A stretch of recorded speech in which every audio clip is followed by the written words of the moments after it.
Right, this video is about inserting images.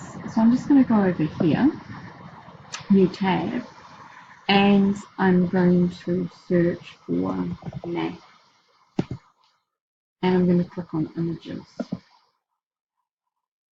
So I should be able to, sometimes at least, pick up an image and drop it in. That time it worked. It doesn't always work. So sometimes you actually need to double click and upload. And here we go, that'll do. Search for an image and find an image and upload it. Also here you can search, you can add images. So you can either upload or select. So if I go select, we have different options here.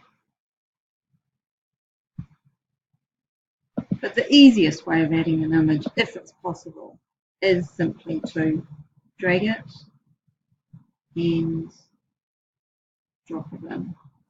Now the other tool we've got is actually the snipping tool. So if we go snipping tool, we get a new one. I can take that, for example, and make sure it's copied. And then if I just click there in Control V, I've got that image. So that is really effective as well. And I can move it around.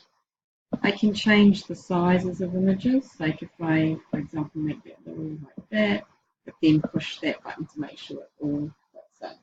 You can have a play.